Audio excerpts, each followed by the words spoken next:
Kef KC62. Kef say it has a frequency response down to 11 Hz.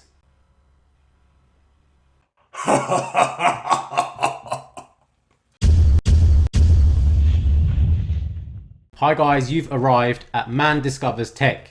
Welcome to the channel. I do product reviews, and if you haven't seen my channel so far, I pride myself on honesty above all else. And that's why I'm making this video. A few of my subscribers have recently asked my opinion of the Kef KC62 mini subwoofer that features Uni-Core technology. If you haven't seen the KC62 yet, here it is. So what's the point of this subwoofer? Well, reading from the Kef website, they say the KC62 is the ultra compact subwoofer that maximizes bass from minimum space. The cabinet volume is 63% smaller than the KF92. So basically they're trying to make a big sound, biggest possible from a small box. So there you go. Kef say they've made a new technology, patent pending, called Uni-Core, and what it does, it allows them to fit basically more speaker inside a smaller enclosure. The KC62 has two 6.5 inch drivers. That is puny and want more inches than that. But they are acting as one driver because of this Uni-Core technology. Rather than each driver having two separate magnets, both drivers are integrated into a single magnet system, which is quite clever to be fair. And that allows you to get a decent amount of bass whilst shrinking the cabinet by a third. Fine, sounds good, but here is where I get a little bit mad. So basically, my subscribers are asking me, does this really go down to 11 Hz? Should I buy it? These are the same subscribers that are asking me which subwoofer should I buy for movies, right? So personally, I feel that the marketing smoke screen, as you might say, that Kef has put out has kind of tricked a lot of people. And if you don't believe me, I'm going to read this from Kef's very own website, and I'm going to read it for you now. And powerful bass is no longer solely the domain of big-shouldered, massive subwoofers. KC62 is David to their Goliath, an ultra-compact subwoofer capable of delivering accurate deep bass for an immersive music, movie and gaming experience at complete odds with its modest dimensions. And just as David beat Goliath, so KC62's performance renders these subwoofer behemoths obsolete.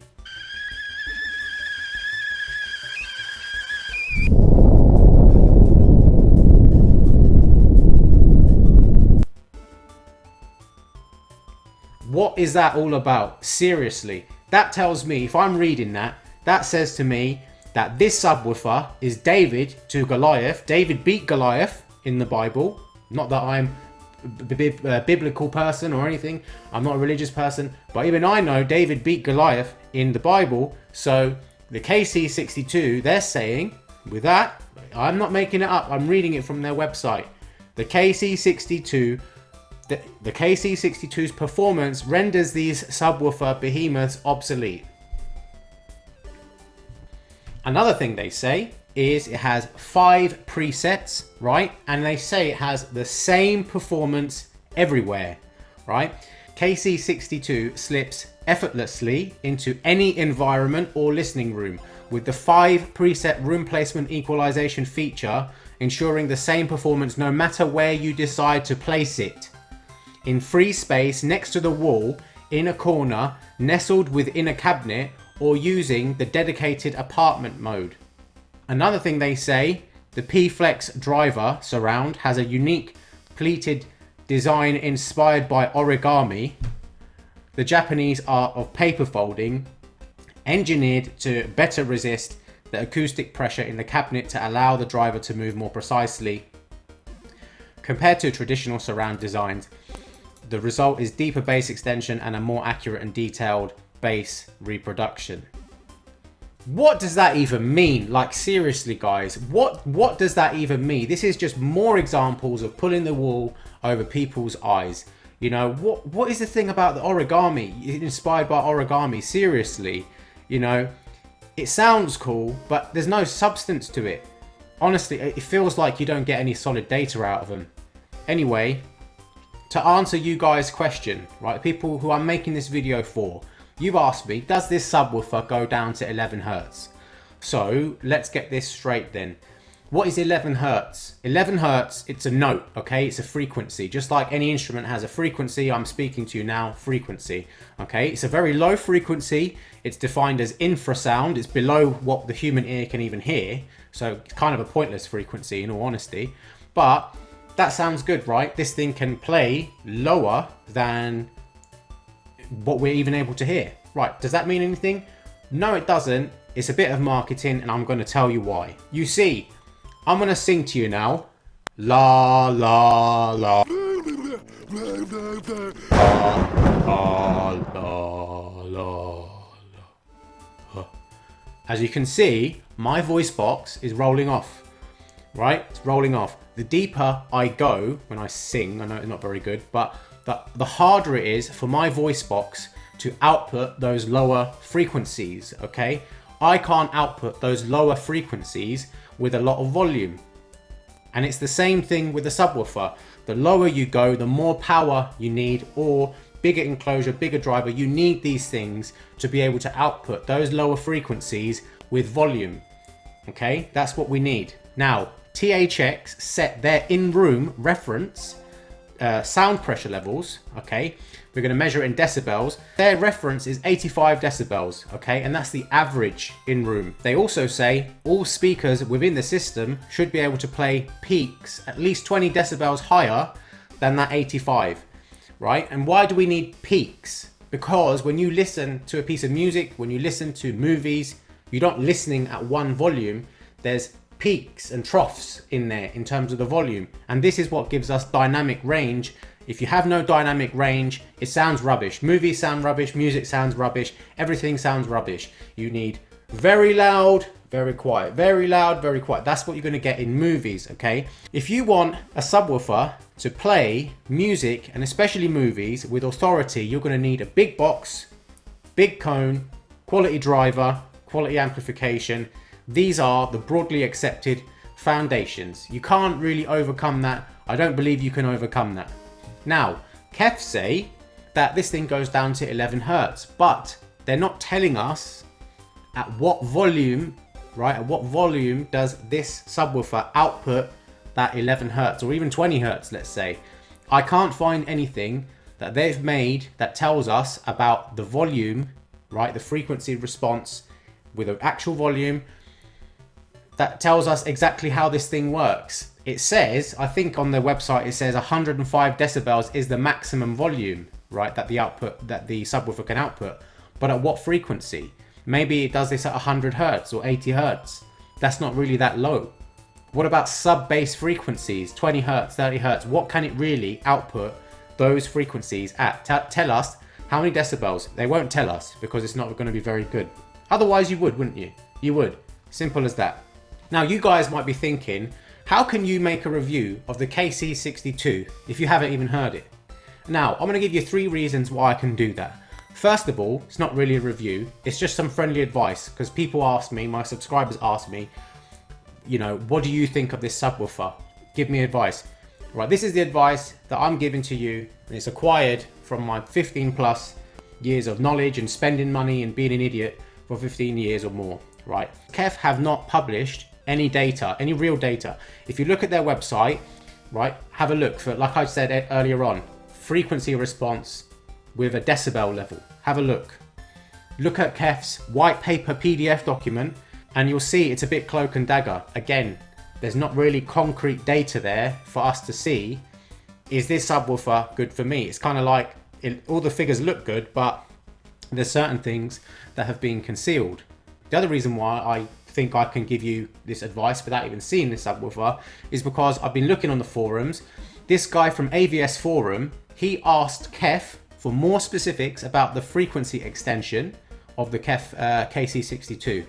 And they said to him in a private message, it hits 20 Hertz at roughly 80 decibels under anechoic conditions, which is already fairly loud, okay? So, two things. Now you're saying it's fairly loud. Earlier on, you were saying that David slayed Goliath, and now you're saying it's fairly loud. Seriously, guys, don't fall for it, okay? Don't fall for it. I'm reading it here. I have not made this up. This comes from someone who's emailed Kef. They have got back to him. They're now saying it can do 20 hertz at 80 decibels. Who's listening to a movie at 80 decibels? I've already told you, THX want you to be able to have a subwoofer that plays over 100 decibels, right? 100 decibels in your room, down to 20 hertz. So there you go, right? And decibels are very, you know, what's 100 compared to 80 decibels? It's a lot more, okay? I think it's every 6 decibels, the volume doubles, perceived volume. So 80 decibels is quiet for a sub. The third reason why I can make a video without even seeing this subwoofer is because this guy made a video without seeing the subwoofer, and so did this guy. If they can make a review about the KC62, then why can't I? I didn't see the KC62 in their videos, and the second guy, a lot of us know who he is. We know he's quite a famous guy. He pretended, watch his video, he pretended like he reviewed it. Watch it and you'll see for yourself. Seriously, I'm not sure if he's actually pretended or not, because it sounds to me when you watch his video, it's like he has seen the subwoofer, he has heard this subwoofer. If you look at it, you read the description and everything, but he's got no picture of it. He keeps showing like stock photos from Kef's website. Why didn't you take a photo yourself? That just doesn't sound right to me. My opinion is he probably hasn't seen it. And you know what? It makes me think, seriously, what has hi-fi come to? It used to be an industry where there was evidence, I think, about, this one versus this one, and I think it's got to a point now where these speakers, they're not really getting that much better every single 5 years or 10 years. And it's turning into an industry now with a lot of wishy-washy facts, What's with all the lying? Seriously, I don't know what it is. What's with all the lying? What's with all the cloak and dagger action? What's with all the storytelling?